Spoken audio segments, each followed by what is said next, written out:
దేవుని వాక్యం వచ్చి ఈరోజు ప్రార్థన కొరకై కొన్ని వాక్యాలను చదువుతున్నాం. లోకస్వార్త 17వ అధ్యాయము.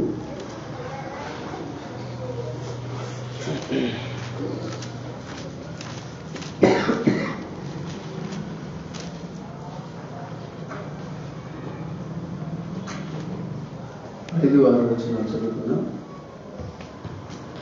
లోకస్వార్త 17వ అధ్యాయము 5-6 వచనాలు అందరూ కలిసి చదువుతున్నాం. అపోస్తలులు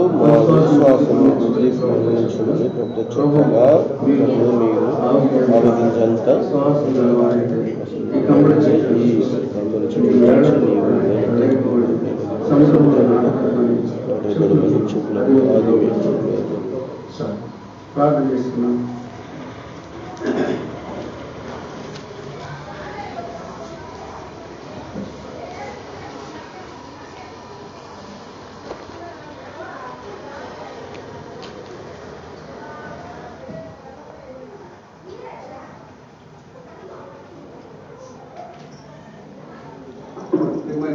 తండ్రి, పరిశుద్ధుడా, జీవముగల దేవాస్తోత్రములు వందనాలు చెల్లిస్తున్నాం. ప్రభా, ఈ రాత్రి కాల సమయంలో చేరవచ్చిన సమయంతో నాతో మాతో మాట్లాడతారండి. పాటల ద్వారా మీరు మహిమ పొందారు. స్తోత్రములు. వాక్యం ద్వారా నాతో మాతో మాట్లాడండి. మీ మెల్లని స్వరాన్ని వినిపించండి. మీ మహిమ కనవచ్చండి. వినిపించండి. చేరవచ్చిన ప్రజలందరికీ మేము చేస్తున్నాం. మార్గంలో క్షేమాన్ని తెచ్చండి. ఇంకా ఎవరైతే బయలుదేరకుండా ఉన్నారో అతి వారు కూడా మీరు బయలుదేరిచేయండి. ఈ మందిరము నీ మహిమ చేతాను పరిశుద్ధుల సమూహం చేత నింపబడినట్లు ఇది యథార్థవంతుల సభగా నీతివంతుల సమాజంగా దయచేసి ఉపక్షేమాన్ని దయచేసి మీ నామాన్ని నిర్ణయించుకోమని నెరవేర్చుగా ఆత్మచేత అభిషేకం దయచేయాలి. పరిశుద్ధాత్మ అభిషేకం చేత ఈ మందిరంలో మీ ప్రజలు మీరు తాగుతున్నామని యేసుక్రీస్తు వారి స్తుతించి ప్రార్థించి వేడుకుంటున్నాం తండ్రి.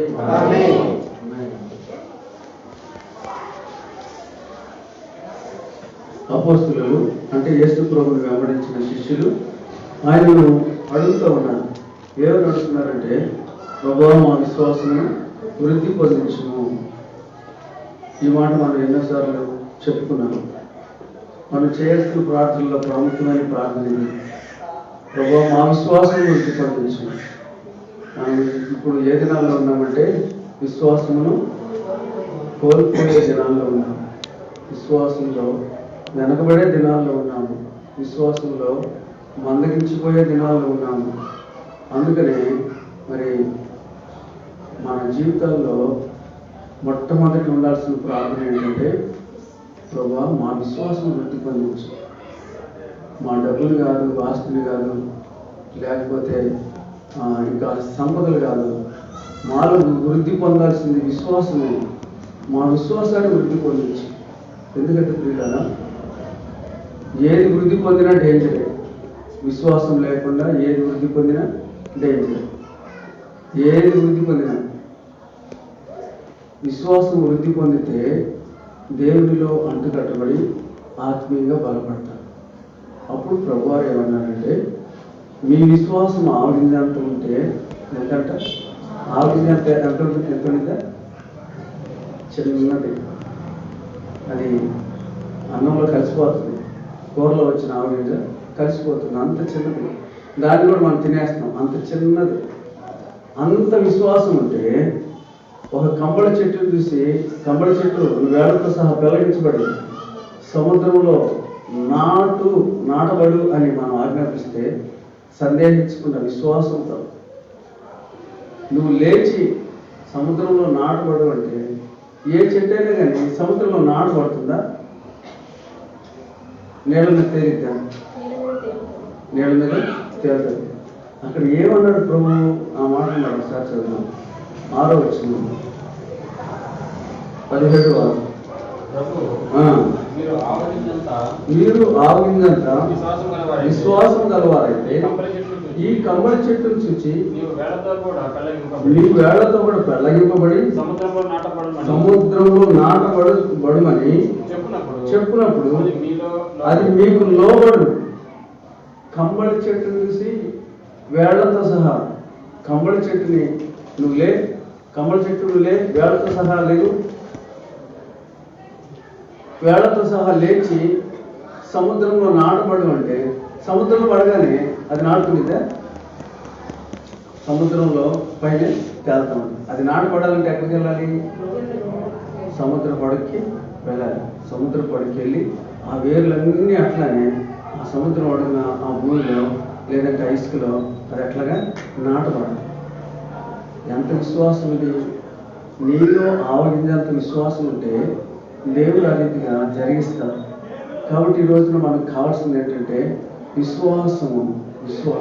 విశ్వాసము సన్నగిలిపోతుంది, విశ్వాసంలో వెనకబడిపోతుంది, విశ్వాసం లేనప్పుడు బలహీనం అయిపోతాము, విశ్వాసం లేనప్పుడు శత్రువు ఆవహిస్తుంది, సాతానుడు ఆవరించేస్తాడు.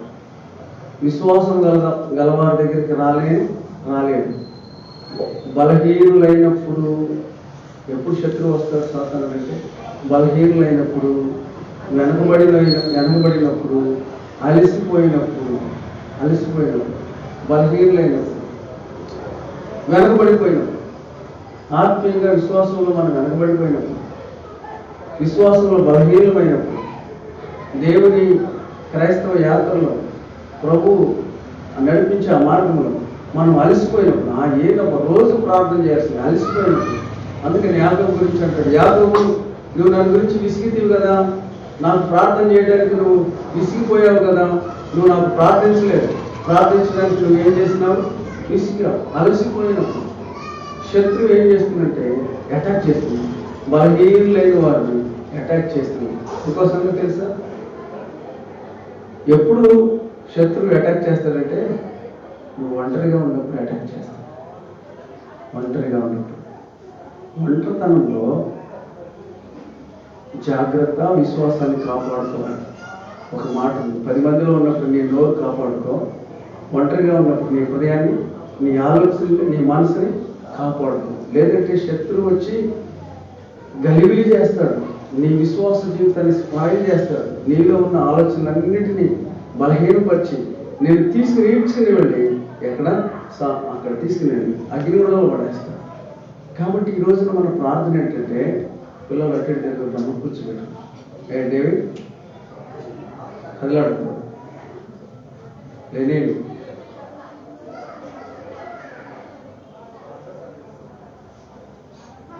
మనం ఎప్పుడైతే బలహీనం అవుతామో, ఎప్పుడైతే విశ్వాసంలో తగ్గిపోతామో అప్పుడు సాతానుడు మనం ఈడ్చుకుని వెళ్తాడు. దేవుడి వాక్యంలో రాయబడిన మాట ఏంటంటే ఎప్పుడు వెలుగుతున్నా గర్జించే సింహం అనేవాడు ఏం చేస్తున్నాడు? వెతుకుచూ తిరుగుతున్నాడు. ఎక్కడెక్కడ ఇంట్లో ఇది విశ్వాసులు వాడు తిరిగే ఇల్లు లేదని తెలుసా? విశ్వాసులు ఇల్లు కాకుండా మిగతా ఇళ్ళని వాడియే, ఎందుకంటే వాడు ఇష్టం కదా. విశ్వాసులు ఇళ్ళే వాడి శత్రువులు. అందుకని ప్రతి ఇంటికి తిరుగుతాడు. ఇంట్లో ప్రార్థన ఉందా, ఇంట్లో వాక్యం ఉందా, ఇంట్లో నిరీక్షణ ఉందా, వీరిలో విశ్వాసం ఉందా చూస్తాడు. వారిలో ప్రార్థన ఉంది, విశ్వాసం ఉంది, నిరీక్షణ ఉంది, ప్రభు కొరకు వాళ్ళు నిరీక్షణ కలిగి ఉన్నారు, ఆ ఇంట్లో దేవుని వెలుగు కనబడతా ఉంది, అమ్మో ఇంట్లోకి నేను వెళ్ళలేను అని వేరే ఇంటికి వెళ్తుంది. అక్కడ ఎవరైతే చీకట్లో ఉన్నారో, అక్కడ ఎవరైతే కలవరంతో ఉన్నారో, అక్కడ ఎవరైతే వాక్యం లేకున్నారో, అక్కడ ఎవరైతే విశ్వాసం లేకున్నారో, అక్కడ ఎవరైతే వాక్యం లేకుండా ప్రార్థన లేకుండా జీవిస్తున్నారో అట్టి వారిని మింగి వేస్తాడు. వాడు వెతుకుతున్నాడు, నువ్వు గమనించు, వాడు నిన్ను వెతుకుతున్నాడు, ఎక్కడ దొరుకుతావా అని వెతుకుతున్నాడు. శత్రువు ఎప్పుడైనా మనలో బలహీనత ఎప్పుడు వస్తుందా అని కనిపెట్టుకునే ఉంటుంది. కాబట్టి పిల్లల ఈరోజు మనం ప్రార్థన చేస్తుంది ఏమంటే, ప్రభువా నా విశ్వాసాన్ని వృద్ధి పొందించు, బలహీనురాలను అయిపోతున్నాను, నాకున్న విశ్వాసం తగ్గిపోతా ఉంది. విశ్వాసము కోల్పోయే దినములలో విశ్వాసముతో ప్రార్థించిన, విశ్వాసము కోల్పోయే దినములలో విశ్వాసముతో ప్రార్థించిన, నువ్వు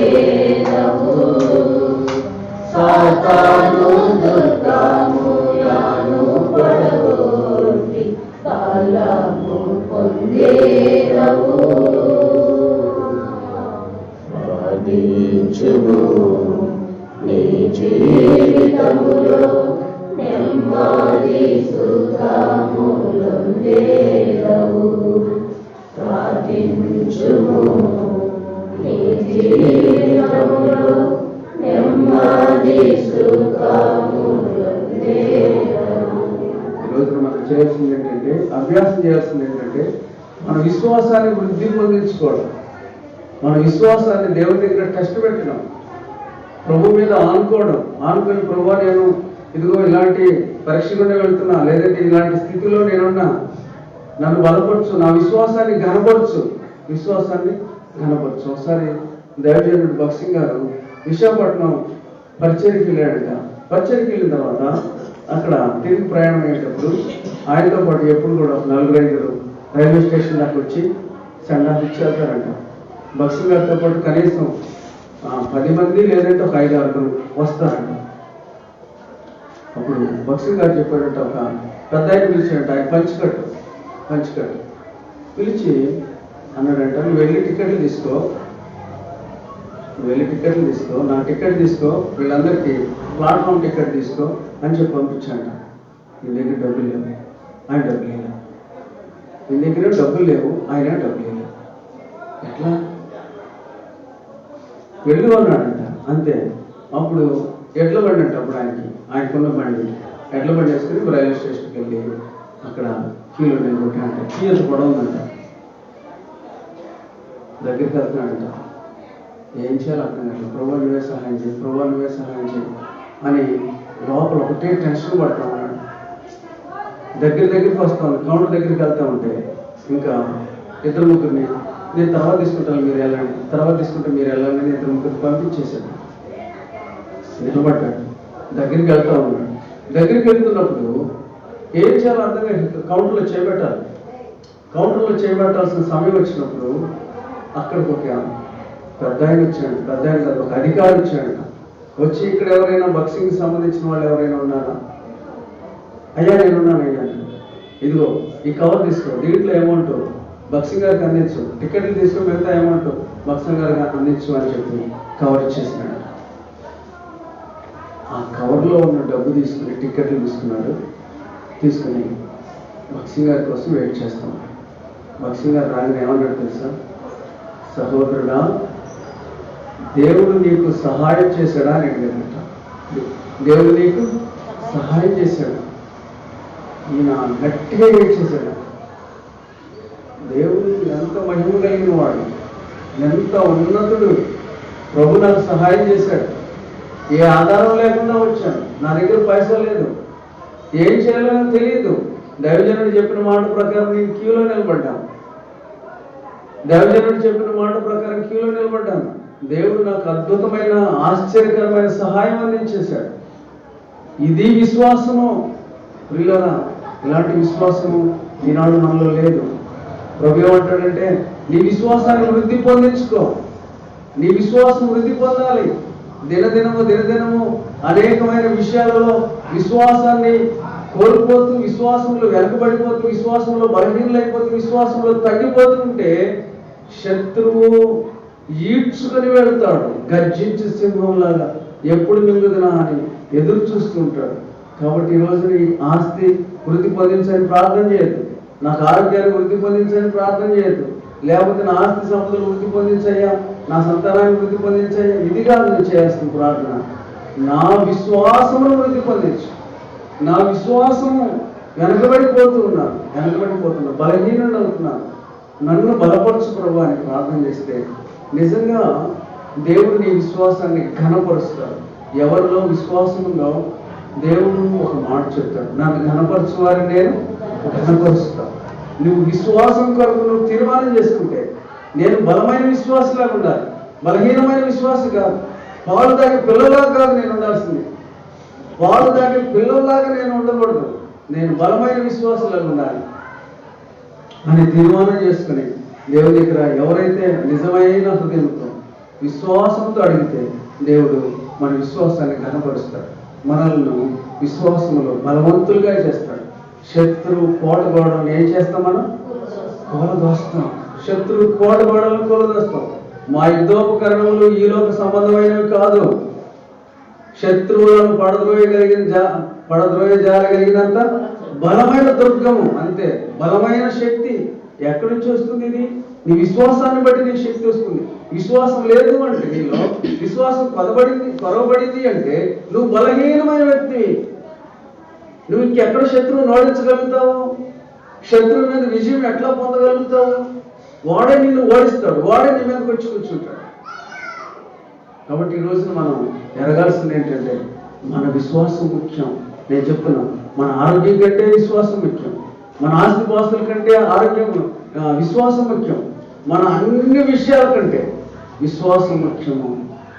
అన్నిటికంటే మనం ఎరగవలసింది మన విశ్వాసంలో ఎంత బలహీనంగా ఉన్నామో మనల్ని మనం ఒకసారి జ్ఞాపకం చేసుకోవాలి. నీ విశ్వాసం బలమైనదైతే ఒక చెట్టును చూసి, ఒక కమ్మల చెట్టును చూసి, కమ్మల చెట్టు నువ్వు లేవానికి లేస్తుంది, అది భూమిలోంచి జల మట్టిని కూడా వదిలేసుకుని ఆ ఏరుతో సహా పైకి వస్తుంది. నువ్వు వెళ్ళి సముద్రంలో పడి నాటపడు అంటే సముద్రంలో పడి నీళ్ళ లోపలికి వెళ్తుంది. ఎక్కడైనా చెట్టు పైకి వస్తుంది కానీ కిందకి వెళ్తుందా? అది కిందకి వెళ్ళి అక్కడ నాటుకుంటుంది. సముద్ర పడుగు భాగంలో నాటబడుతుంది. అంతటి బలమైన విశ్వాసం, అంతటి ఘనమైన విశ్వాసం దేవుడు నీవు నేను పొంది ఉండాలని ప్రభు కోరుతాను. ఈ రోజున నేను చెప్తున్న మాట వినండి జాగ్రత్తగా. మనము విశ్వాసంలో బలహీనమైపోయినాము అంటే, విశ్వాసంలో వెనక్కబడుతున్నాము అంటే మనము ఈ రోజు నుంచి భయపడాలి. అయ్యో నేను బలహీనమైపోతున్నాను. చూడండి, కొలస్సీలకు రాసిన పత్రికలో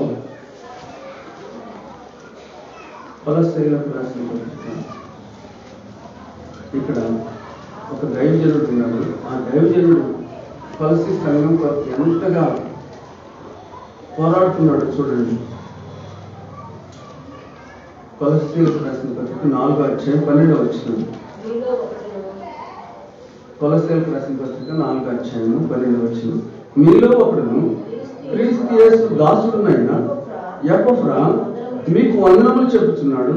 మీరు సంపూర్ణులను ప్రతి విషయంలోనూ దేవుని చిత్తమునికి వచ్చి సంపూర్ణాత్మ నిశ్చయత గలవారునై నిలకడగా ఉండవాలని ఇతడు ఎల్లప్పుడూ మీ కొరకు తన ప్రార్థనలో పోరాడుతున్నాడు. ఈ ఎపఫ్రా ఏర్పాటు చేసిందే కొలస్సీ సంఘము. తర్వాత ఇంకో సంఘం కూడా ఉంది. అదే సంఘం అంటే 13వ వచనంలో ఉంది, లవోదికయ హియరా. అంటే ఈ కొలస్సీ సంఘానికి దగ్గరలో ఉంటే వీటిని ఈ ఎపఫ్రాని వాటిని పోషించాడు, వాటన్నింటినీ సమకూర్చాడు, సంఘాలుగా కట్టాడు. అయితే ఇప్పుడు పౌలు దగ్గరికి వెళ్ళాడు. పౌలు దగ్గరికి వెళ్ళి ఆయనతో సహచరుడిగా ఉండి, జత పనివాడిగా ఉండి సువార్త పనిలో విరివిగా వాడబడుతున్నాడు. ఆయన ప్రార్థన చేస్తాడు. ఎపఫ్రా ప్రార్థన చేస్తాడు. ఎవరి కోసం అంటే కొలస్సీ సంఘం కొరకు ప్రార్థన చేస్తాడు. ఏమని ప్రార్థన చేస్తాడంటే, మీరు సంపూర్ణులను ఎలా ఉండాలంట? సంపూర్ణులను. మనం అందరం కూడా ఎలా ఉండాలి? సంపూర్ణులను దేవుని చిత్తమును గూర్చి సంపూర్ణాత్మ నిశ్చయత గలవారునై ఉండవాలని. దేవుని చిత్తమును గూర్చి సంపూర్ణాత్మ నిశ్చయత గలవారై ఉండవాలని. ఇదంతా ఎప్పుడు వస్తుంది అంటే విశ్వాసంలో సంపూర్ణురాలు అయినప్పుడే, విశ్వాసంలో సంపూర్ణుడు అయినప్పుడే, విశ్వాసంలో బలమైన విశ్వాసంలో ఎదిగినప్పుడే దేవుని చిత్తము యొక్క దేవుని చిత్తము గురించిన సంపూర్ణాత్మ నిశ్చయత అప్పుడు నీకు వస్తుంది. దేవుని చిత్తము గురించిన సంపూర్ణాత్మ నిశ్చయత. లేదంటే అన్నిటికీ ఇది దేవుని చిత్తమని చేసేస్తాను. నువ్వు సంపూర్ణుడివి సంపూర్ణురాలు కాకపోతే ఇది దేవుని చిత్తమే అనుకుంటావు. ఏది చేసినా దేవుని చిత్తమే అనుకుంటా. తర్వాత అప్పుడు తెలుస్తుంది, దాని రిజల్ట్ వచ్చిన తర్వాత తెలుస్తుంది దేవుని చిత్తమా కాదని. దేవుని చిత్తమును గురించిన సంపూర్ణాత్మ నిశ్చయత గలవారై ఉండవాలని, వారు సంపూర్ణులై ఉండాలని, బలవంతులై ఉండాలని, విశ్వాసములో నిలకడగా ఉండాలని వారి కొరకు ఎల్లప్పుడూ ఈయన ప్రార్థనలో పోరాడుచున్నాడు. ఇప్పుడు మన సంఘము జీవము గల దేవుని సంఘముగా, దేవుడు కోరుకున్న సంఘముగా మనం నిలబడాలి. దేవుని ఎదుట మహిమను తీసుకురావాలి. దేవుడు ప్రత్యక్షమైనప్పుడు సంఘమంతా కూడా ఆ ప్రభు ప్రత్యక్షమైనప్పుడు ఆయన వెలుగులో అందరం కూడా ఆయన చేరుకోవాలి. అంతటి ఉన్నతమైన బలమైన సంఘంగా మనం ఉండాలంటే విశ్వాసంలో బలహీనుడు అయినట్లాగా సాతానుడు మనలను ముట్టక మునిపే సాధారణ మనం పోకమునిపే మనం ఈ రోజున ప్రార్థన చేద్దాం. ప్రభా, నేను బలహీనుడైపోయినాను, నాలో బలహీనత ఉంది. ఇంకో మాట చదువుకున్నాను. దశలోనికైలకు రాసిన మొదటి పత్రిక మొదటి అధ్యాయం. దాని పక్కనే వచ్చింది, పక్కనే.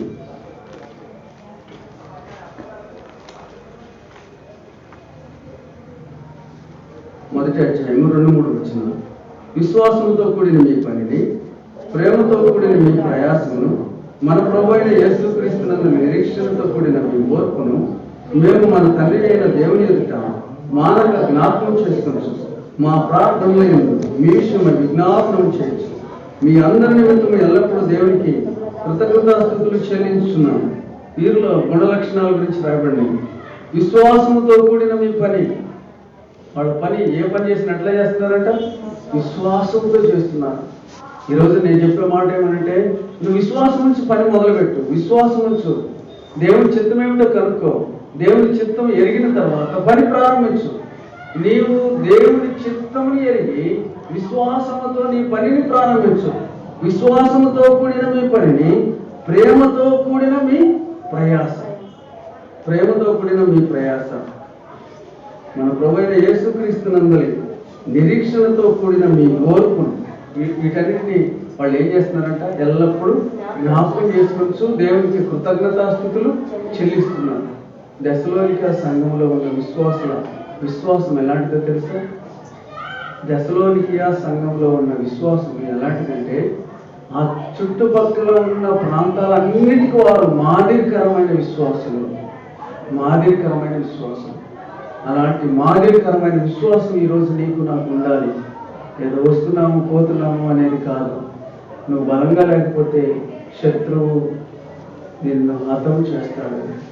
శత్రువు గర్జించు సింహం వలె మృంగి వేస్తాడు. కాబట్టి ఈ రోజున మనం ప్రభు దగ్గర అడుగుతాం, ప్రభు మా విశ్వాసాన్ని ఏం చేయాలి? వృద్ధిపడించు. మా విశ్వాసం బలహీనం అవుతున్నాం, ఒకసారి జారిపోతున్నాం, ఒకసారి ఎందుకో తెలియదు, ఏదో తెలియనట్లుగా మేము ప్రార్థనలో జారిపోతున్నాం, వెనకబడిపోతున్నాం, బలహీనమైపోతున్నాం. మా ప్రార్థనా జీవితం కొరబడిపోయింది. నీ సన్నిధానంలో నేను ఎరగలేకపోతున్నాం, నీ సన్నిధిని అనుభవించలేకపోతున్నాం. అట్టి తీవ్రత, అట్టి నీ సన్నిధిని మేము పొందలేక వెనకబడి ఉన్నాము. ప్రభా, మా విశ్వాసమును వృద్ధిపరచు ప్రభా అని దేవుని దగ్గర మనం రోజున అడగాలి. ఆ రీతిగా దేవుడు మనకు సహాయం చేయగలక మోకరించండి.